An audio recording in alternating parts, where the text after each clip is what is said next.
Modus diberi akun game daring, 3 bocah jadi korban pelecehan seksual.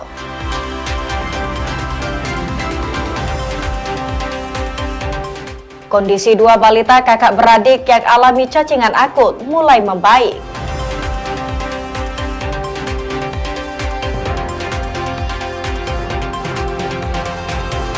Melihat usaha pembuatan tempe dan tahu tradisional bertahan di tengah gempuran zaman.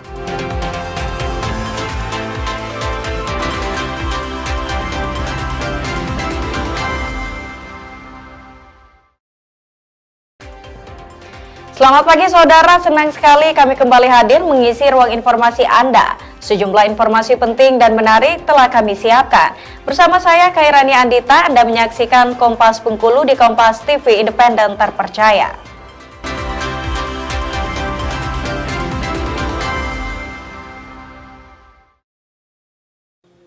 Sorotan pertama di Kompas Bengkulu Saudara, Kejaksaan Negeri Bengkulu menetapkan Kepala Dinas Kesehatan Kota Bengkulu Joni Haryadi sebagai tersangka korupsi proyek pembangunan Lab Kesda tahun anggaran 2023. Joni ditetapkan sebagai tersangka bersama 2 orang lainnya yang berperan sebagai PPTK dan pelaksana.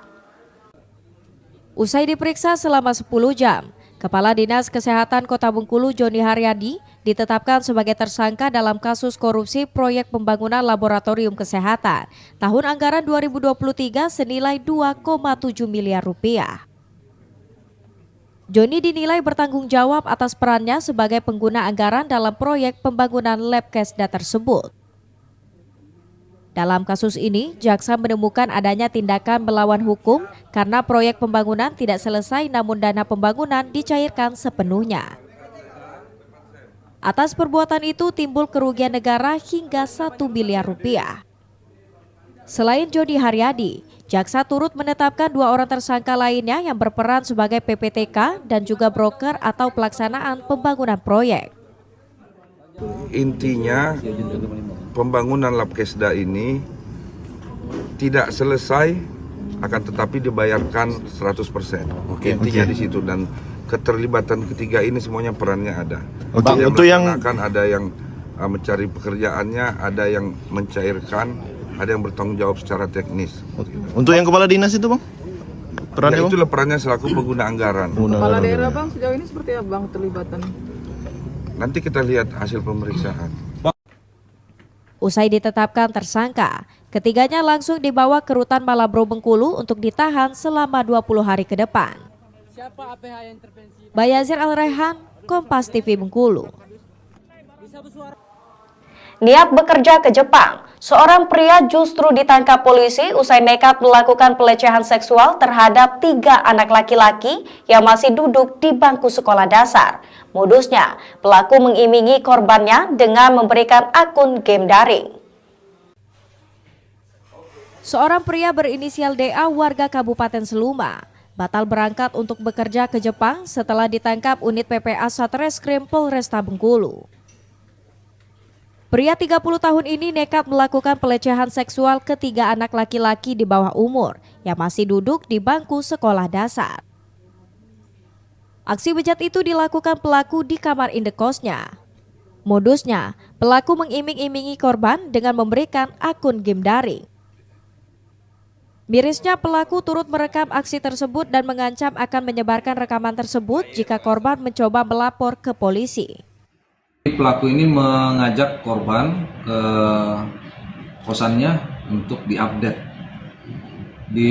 Jadi dalam proses di dalam kamar tersebut,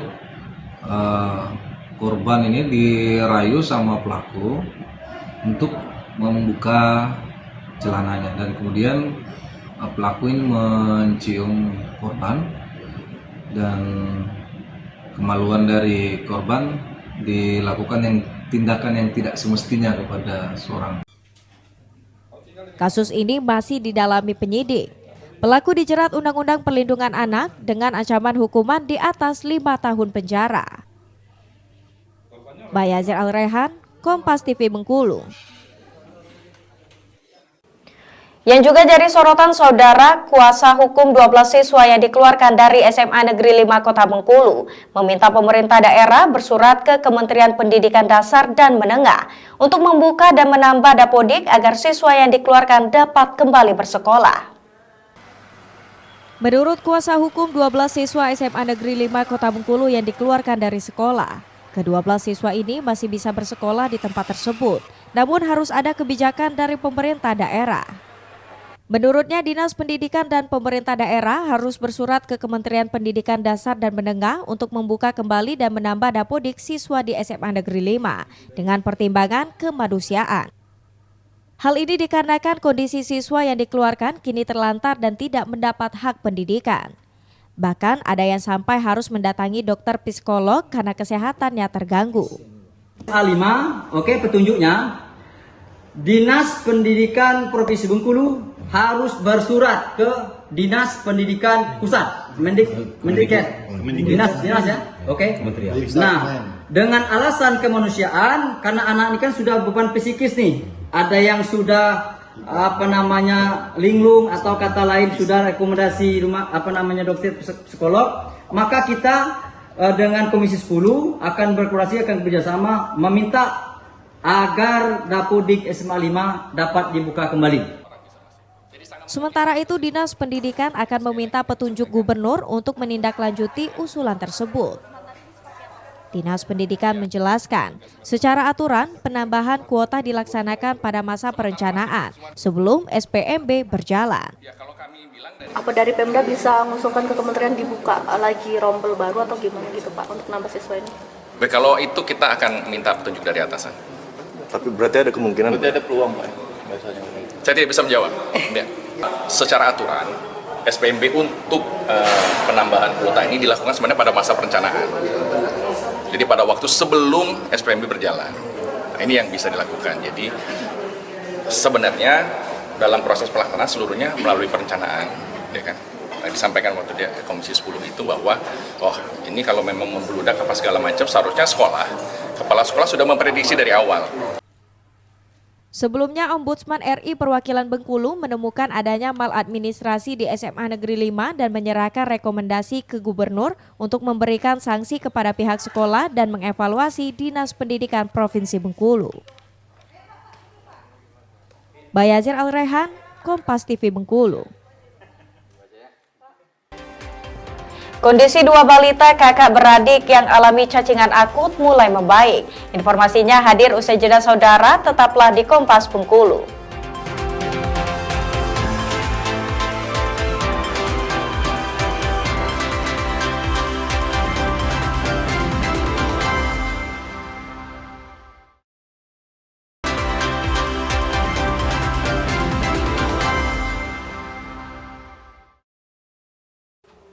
Terima kasih Anda masih bersama kami. Setelah sepekan dirawat di Rumah Sakit Muhammad Yunus Bengkulu, kondisi balita kakak beradik yang mengalami cacingan parah saat ini mulai stabil. Cacing yang keluar dari tubuh balita itu kini berkurang. Hal ini disampaikan oleh pelaksana tugas Direktur RSUD Muhammad Yunus, Heri Permana, yang menyebut kondisi kedua balita penderita cacingan itu kini mulai stabil. Menurut Heri, cacing yang keluar dari tubuh kedua balita sudah mulai berkurang.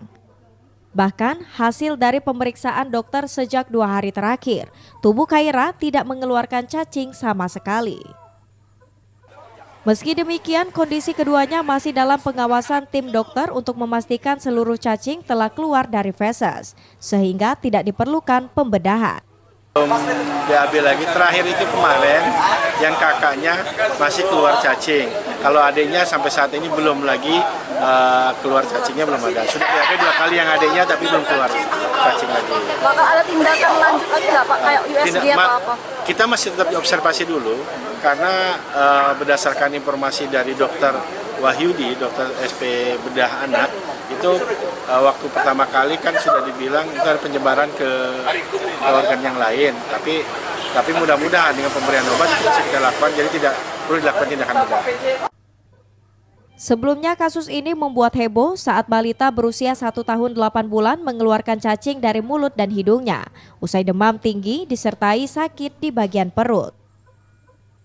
Pemerintah memastikan akan melakukan penanganan hingga keduanya benar-benar pulih. Bayazir Al-Rehan, Kompas TV Bengkulu. Sementara itu, Saudara, pemerintah daerah memastikan penanganan 2 balita yang alami cacingan akut ditanggung penuh oleh Pemda. Perawatan keduanya akan diberikan hingga kondisinya benar-benar pulih. Kedua balita berusia 1 tahun 8 bulan dan 4 tahun asal Seluma yang mengalami cacingan parah hingga saat ini masih dirawat di RSUD Muhammad Yunus Bengkulu. Kondisi keduanya terus menunjukkan ke arah positif meski cacing masih berada di dalam tubuh mereka. Pemerintah Provinsi Bengkulu memastikan perawatan kedua balita akan dilakukan hingga mereka benar-benar sembuh dan diperbolehkan pulang. Pemerintah juga meminta dokter spesialis untuk bekerja maksimal, memastikan kondisi balita dalam keadaan baik. Seluruh penanganan keduanya dipastikan ditanggung oleh pemerintah dan tak membebankan kepada keluarga pasien. Nyatakan bahwa mereka sudah pengobatan dan untuk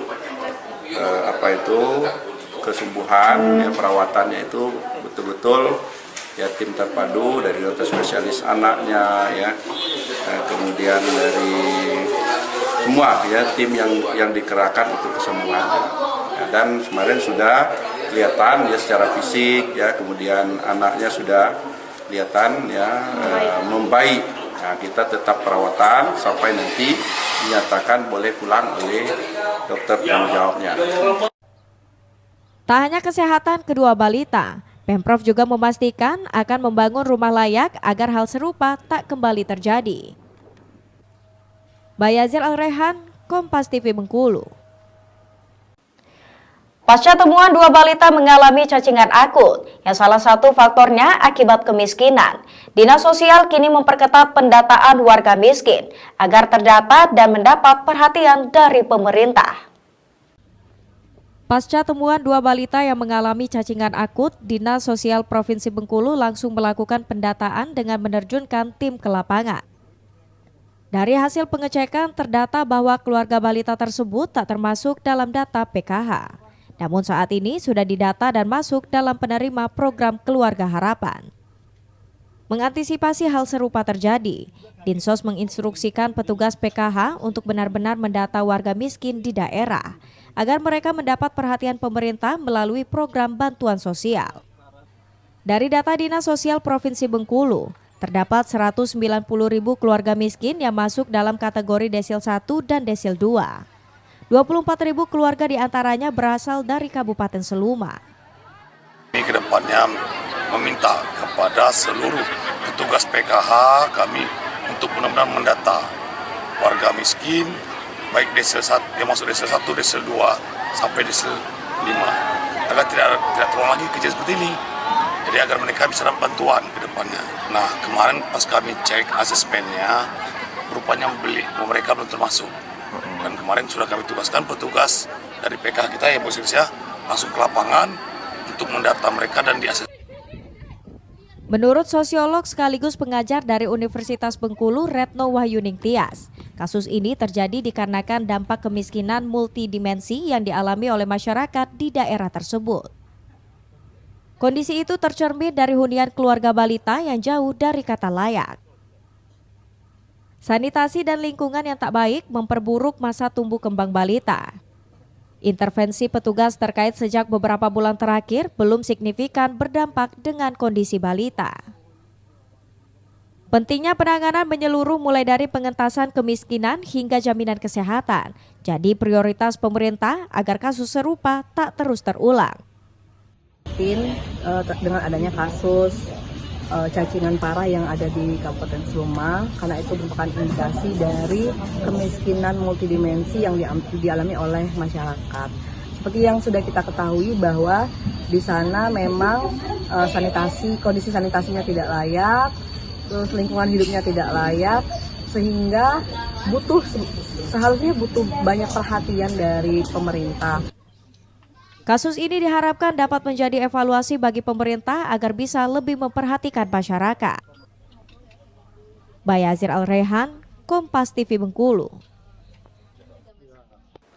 Beralih ke informasi lain, harga ayam dan telur di Pasar Minggu Kota Bengkulu mengalami kenaikan cukup tinggi sejak beberapa pekan terakhir. Diakui pedagang, kenaikan terjadi karena adanya program makan bergizi gratis yang membuat permintaan pasar meningkat, tak diikuti dengan ketersediaan stok di pasar. Seperti harga ayam potong di Pasar Minggu Kota Bengkulu, diakui pedagang, kenaikan sudah terjadi sejak beberapa pekan terakhir. Harga ayam berkisar Rp38.000 hingga Rp40.000 per kilogram, dari harga sebelumnya yang hanya Rp35.000 per kilogram. Kenaikan harga ayam diakui pedagang terjadi karena permintaan pasar yang meningkat, terutama sejak adanya program makan bergizi gratis, namun stok yang didapat dari kandang tak bertambah. Selain ayam, harga telur juga mengalami kenaikan, berkisar Rp27.000 hingga Rp30.000 per kilogram sesuai ukuran. Meski mengalami kenaikan, tingkat penjualan diakui pedagang masih normal dan tak terjadi penurunan. Untuk harga ayam hari ini ada perubahan, ada kenaikan. Berapa Pak? Sekarang Rp40.000 per kilonya, sangat tinggi itu. Sebelumnya biasanya berapa? Sebelum ini udah lama itu 35 itu. Faktornya ini dampak MBG. Kenapa itu? Permintaan banyak, sementara kandang nggak ada perubahan, kapasitas kandang tetap itu. Untuk hari ini harga telur masih yang paling kecil 50. Paling kecil sekali itu ya. Yang besarnya udah nyampe sampai 60. Itu yang super ya 60. Kalau untuk yang besar-besar biasa sekitar 58-an. Ada kemungkinan memang telur itu sudah mulai beranjak naik karena tadi malam sudah ada kenaikan sekitar Rp30 per butirnya. Jadi kemungkinan besar telur akan naik lagi dari 50 bisa jadi 52. Diprediksi harga tersebut masih akan bertahan tinggi hingga beberapa waktu ke depan. Bayazir Al-Raihan, Kompas TV, Bengkulu.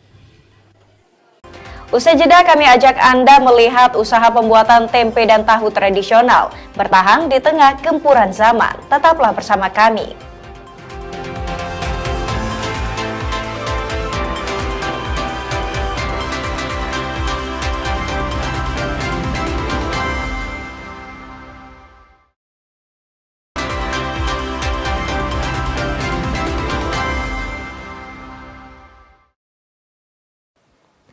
Anda masih menyaksikan Kompas Bengkulu di Kompas TV Independen Terpercaya. Seorang ibu muda bersama ketiga orang anak di Kota Bengkulu hidup di sebuah gubuk tak layak huni. Selain harus bertahan dengan segala keterbatasan, mereka juga dihadapkan dengan persoalan berbagai macam penyakit. Tak ada yang mengira di sebuah gubuk berukuran 4x4 meter yang jalan masuknya dipenuhi semak belukar, tinggal 4 orang yang terdiri dari ibu dan 3 orang anak. Ialah Lesmi, warga Kabupaten Seluma, tinggal di gubuk yang berada di Kecamatan Slebar, Kota Bengkulu. Harus menghidupi 3 orang anaknya sendirian usai sang suami pergi dan tak ingin merawat mereka. Di gubuk kecil ini tanpa kamar mandi dan tak adanya akses listrik, Lesmi dan anaknya juga dihadapkan dengan persoalan kesehatan. Ketiga anaknya harus berjuang melawan penyakit gizi buruk hingga ancaman stunting. Menurut warga sekitar, Lesmi belum 1 bulan tinggal di gubuk tersebut dan bekerja sebagai pencari barang bekas di TPA Sebakul, Bengkulu. Banyak warga yang kasihan dan mencoba untuk membantunya, namun Lesmi menolak karena masih merasa mampu dan tak ingin dikasihani. Sehari-hari, Lesmi dikenal pendiam oleh warga dan pulang ke gubuk itu saat sudah selesai mencari barang bekas. Luyung sampai ke TPA situ, pembuangan akhir sampah. Jadi di situ kan ngumpul ke barang-barang bekas yang ada harganya. Dikumpuli, akhirnya dijual di situlah yang nampung. Setelah dia dapat belanja. Dia minta juga? Enggak kalau minta. Sebabnya dikasih kemarin, nggak mau dia. Kalau dengan warga dia gimana? Kalau dengan warga dia tuh termasuk diam orangnya. Tapi kalau ngomong nyambung. Miris melihat kondisi Lesmi dan ketiga anaknya, warga kemudian langsung menghubungi dinas sosial, hingga akhirnya langsung turun dan melihat kondisi di lapangan. Melihat kondisi kesehatan anaknya yang kurang baik, petugas medis juga diturunkan untuk memberikan pengobatan. Dinas Sosial saat ini juga akan berkoordinasi dengan pemerintah Kabupaten Seluma untuk proses pemindahan administrasi kependudukan agar lebih memudahkan semua urusan Lesmi di Kota Bengkulu. Nanti kita akan lakukan penanganan yang serius, mohon dimahami bahwa beliau saat ini masih beridentitas dari luar Kota Bengkulu. Kami layani dengan baik, kami urus dengan baik, sampai dengan nanti betul-betul proses pemindahan kependudukannya. Mudah-mudahan nanti kita lihat, saya belum dapat, tadi baru kita sama-sama dengar ya, Bu Dokter bilang apa, nah, kalau memang perintah Bu Dokter nanti penanganannya harus bawa ke IGD, sore ini kita bawa sore ini. Kini Lesmi dan ketiga anaknya sudah dipindahkan sementara ke rumah singgah Pemkot Bengkulu dengan pengawasan petugas. Bayazir Al-Raihan, Kompas TV, Bengkulu. Di tengah gempuran persaingan dan perubahan zaman, usaha tahu dan tempe di Desa Pulau Beringin, Kecamatan Pondok Kelapa, Kabupaten Bengkulu Tengah tetap berdiri kokoh. Menjaga kualitas dan mempertahankan harga jadi salah satu kekuatan dari bertahannya usaha keluarga ini. Setiap pagi di Desa Pulau Beringin, Kecamatan Pondok Kelapa, Kabupaten Bengkulu Tengah, asap tipis dari tungku kayu mulai membumbung memenuhi udara dengan aroma khas kedelai rebus. Pabrik rumahan ini merupakan warisan orang tua yang dikembangkan sejak tahun 2006. Dengan modal hasil tabungan, sang pemilik teguh pribadi, memulai dari nol dibantu anggota keluarga lainnya. Tahun-tahun awal penuh kerja keras, di mana seluruh proses produksi dilakukan secara manual sebelum akhirnya bisa mempekerjakan karyawan dan melayani pelanggan tetap. Pabrik tahu tempe ini mampu memproduksi minimal 2 karung kedelai setiap hari yang kemudian diantarkan langsung ke berbagai pelanggan. Di tengah persaingan dengan sesama pengusaha, Teguh tetap menjaga kualitas rasa dan harga produknya. Baginya, kualitas adalah kunci agar pelanggan tetap setia dan tak beralih ke produk lain. Awalnya sebelum itu saya kan kerja di proyek di bangunan untuk benerin alat-alat ini waktu itu 2006, tapi salah 800.000 untuk awalnya itu. Jadi saya merintis, saya sendiri itu sekitar 1 tahun, bikin sendiri sama orang rumah 1 tahun itu mulai anak buah. Sebenarnya rasa ini dari kualitas sama harga, kan kita ini persaingan banyak, pesaing. Ya kalau kualitas kita bagus, harganya di bawah orang-orang itu ya kita banyak dapat, tapi kan ujungnya nggak dapat gitu. Nah intinya kualitas sama kualitas lah. Hampir 2 dekade berjalan, usaha tahu dan tempe ini tak hanya menjadi sumber penghasilan keluarga, tetapi juga bagian dari kehidupan masyarakat sekitar. Sebuah kisah ketekunan dan dedikasi yang mampu mempertahankan warisan keluarga, sekaligus menjaga tradisi kuliner lokal agar tetap hidup hingga kini. Bayazir Al-Raihan, Kompas TV, Bengkulu. Informasi tadi menjadi akhir Kompas Bengkulu Saudara. Saya Kairani Andita, pamit undur diri. Terima kasih, sampai jumpa. Kompas TV, independen, terpercaya.